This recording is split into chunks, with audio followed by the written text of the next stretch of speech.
Yes, good morning. So today we are going to study the operation of the transformer. Operation of transformer. Yes. So the transformer has two windings. Transformer has two windings.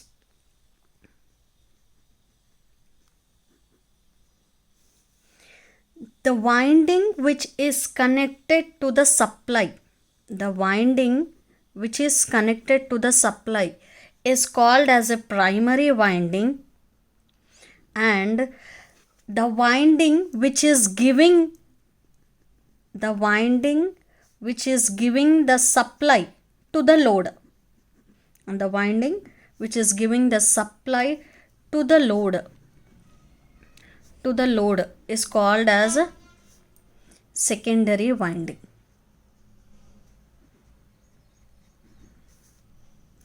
Okay, so and the advantage of the transformer is we can give the supply and load to any of the terminals. Either you can give load to the primary, either you can give supply to the secondary, either you can give supply to the primary or load to the secondary.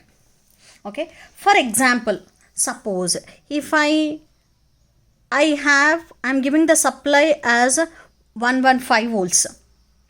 Okay, at the primary I am giving. Okay, but I need a voltage of 230 volts at the secondary. That is, when we need a high voltage, 115 should be given to the primary, 230 volts is taken at the secondary. Okay, that is, we are stepping up the voltage. Or vice versa, if I'm getting 230 if I'm giving the supply as 230 volts, I need 115 volts, I need to use a step down transformer. Here I have two, as I've said that two windings, you are having it out. I called it as a low voltage winding, LV, low voltage winding denoted as LV, and high voltage winding. Okay, for example, I can say that a low voltage winding, the rating I can specify it as 230 volts, and a high voltage winding as 440 volts. This generally determines upon the rating of the given transformer. Okay, now the specifications of the transformer are: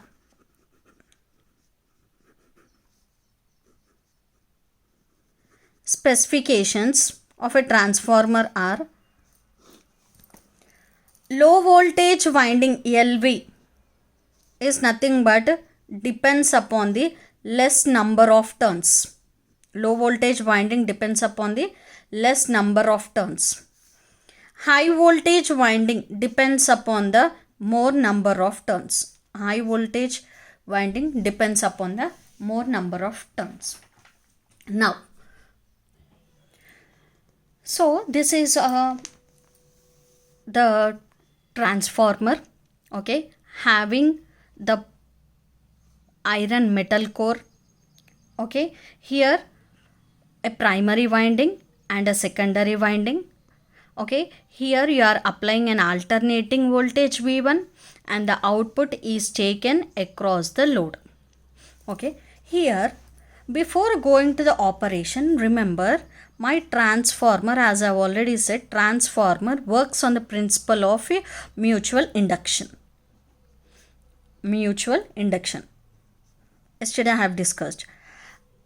I again repeat once again, the mutually induced EMF is nothing but when two coils or circuits Okay, they kept nearer each other.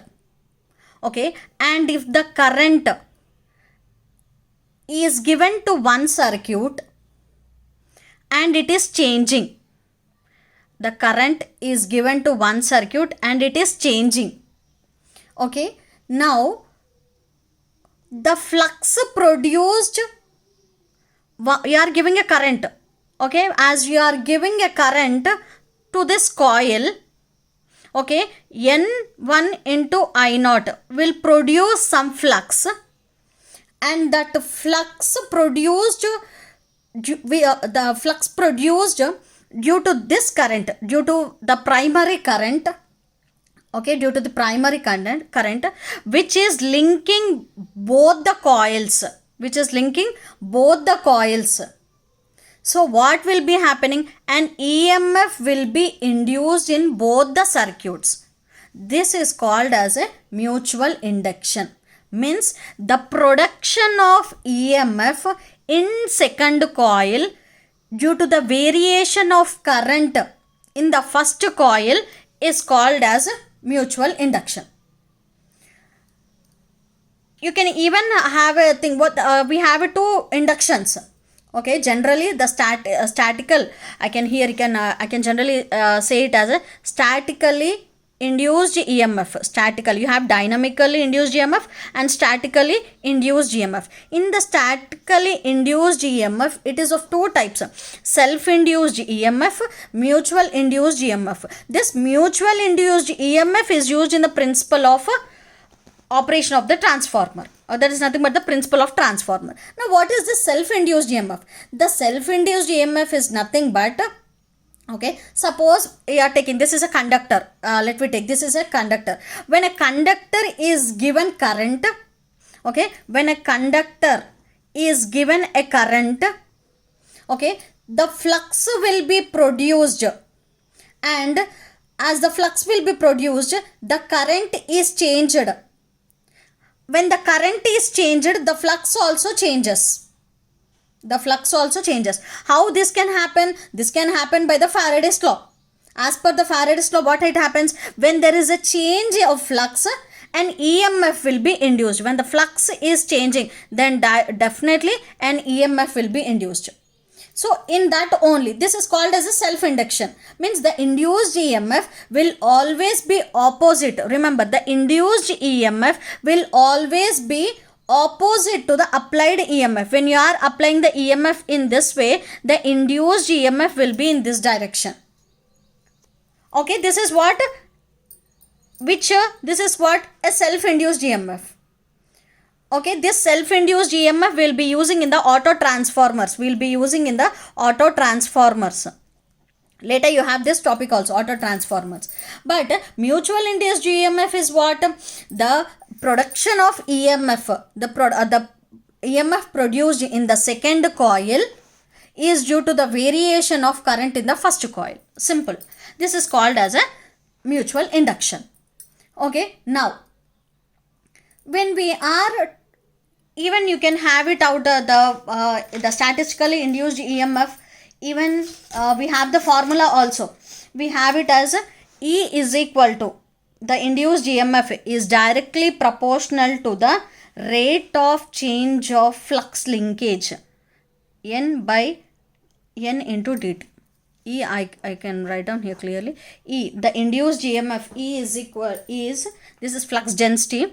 E is directly proportional. The induced EMF is directly proportional to the rate of change d by dt with respect to time. That is flux linkage, N into phi, where N is the number of turns and this is phi is what? The flux. Phi is what? Flux, and the unit is for flux is Weber. Okay, now we will see the first operation of the transformer.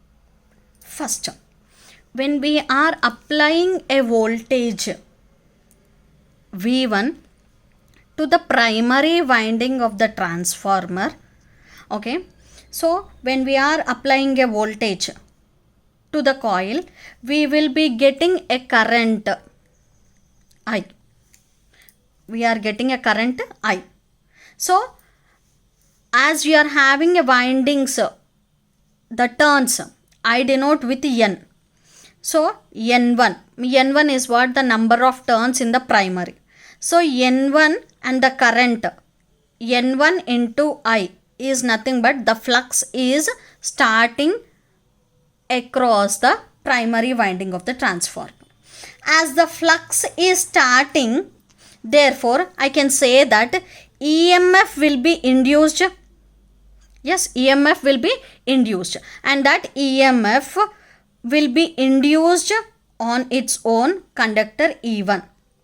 And by the principle of mutual induction, what it happens? Onto the other coil also you will be getting the induced EMF. So E1 and E2 are generated by the principle of what? By the principle of mutual induction. Now I can say that what? E1 I can call, because I am giving a voltage, okay, to the primary winding. So it is producing the flux. Through that flux an EMF will be induced. So this E1 can I call it as a self-induced EMF? Yes, on its own it is producing self-induced EMF. Now this self-induced EMF, okay, now since this EMF which is induced on its own winding is producing through this flux, it is producing another EMF, that is E2. Why? Because as I have already said, in the mutual induction, in the one circuit is nearer to the second circuit, or one coil is nearer to the second coil. Means two coils or two circuits are kept nearer to each other. And if current is given to one circuit and that current is also changing, okay, and that current is also changing, therefore the flux produced due to that current, which is linking both the coils, means which is taking both the coils, therefore an EMF will be produced in both the circuits. So E1 I can call it as a self-induced EMF, whereas E2 I can call it as a mutual induced EMF. Why I call it as a mutual induced EMF? I am not giving any voltage to E2. I have given only a voltage to E1. That is, I am giving applied voltage to the primary winding of the transformer. With that voltage, a current is being generated and a flux is produced, that is number of turns into current result flux, and that flux result to the induced EMF E1. Due to that, another induced EMF E2 is generated. E1 is called as a self-induced EMF, E2 is called as a mutual induced EMF. Okay, why I am calling it as a mutual induced EMF? Since this EMF is due to what? Since this EMF is due to other coil.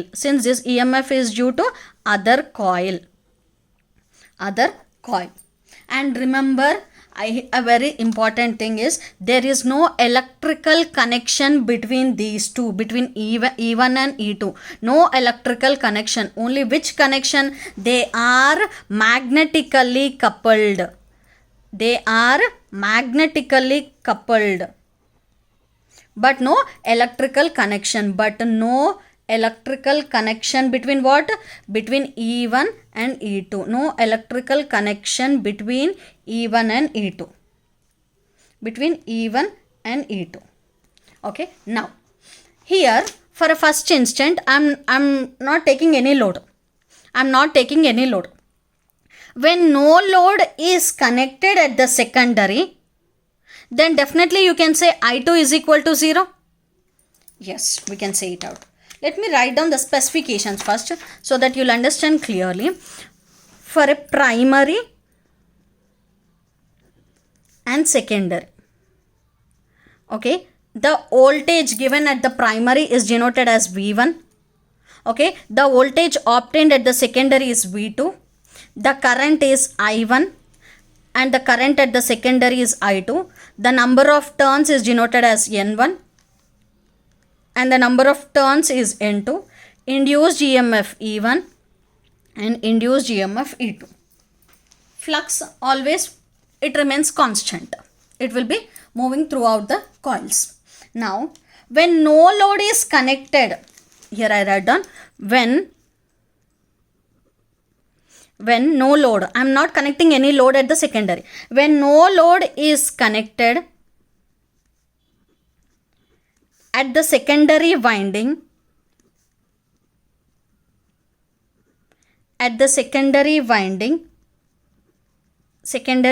then we can say that then I2 is equal to 0. Yes, I2 is equal to 0. Now, you can even, they ask also, where under no load conditions, what is the current available in the transformer? An important note, when no load is connected when under no load conditions, I can say this whatever under no load conditions, this all comes under, first we are studying under the no load conditions. I write it down. This we are studying first under no load condition. So under no load condition, what is the current in the transformer? 0. Okay. Next. Now, first under no load conditions, what we are seeing here. So, coming to this. So, I am not applying, I am not connecting any load. So, we will be having the V1, yes. And no load current. That no load current, I am calling it as I0. So, N1, that is the number of turns in the primary winding, into I0 will generate what? Will generate flux phi. Okay. So, flux phi will be generated, and due to the flux generate, what will be happening? E1 and E2. EMF will be producing. Okay. And this E1 and E2, they opposes the supply voltage. This EMF E1 and E2 opposes the main supply voltage. Here first you can see this circuit, if you see here. So under conditions, under no load conditions, you are giving V1 voltage, that is number of turns N1 into no load current I0 is present. Okay, so it will generate that flux. Through that flux, induced EMF E1 and E2 will be present. Okay, now if the load is present, through the load we can take, but no, under no load conditions, what it opposes? This E1 and E2 will oppose us the main supply voltage. Okay, now these are the parameters obtained under no load conditions. Now we will see under load conditions how it will be behaving under load conditions. Now under load conditions, here, now under load conditions, okay, here you can see. So I am giving a V1 voltage, okay, that is resulting N1 into I0, okay, and I have applied a load. Okay, now once the load is connected, so definitely you will be having an I2 current. So due to that, some flux also will be placed because induced EMF E1 and E2 will be generated. Okay, now, so see here, once you are getting the V1 under no load conditions, okay, the current obtained is what? I0. Okay, now you are placing a load. Okay, you are placing a load, and the current obtained due to the load is what? Your I2 current. The current obtained due to the load means is I2, and some flux also will be placed. Some flux will be placed as phi 2. Okay, now here the resultant current is I1 is equal to I0 plus I2 dash. The resultant current is what? I1 is equal to I0 plus I2 dash. Why? If you see here,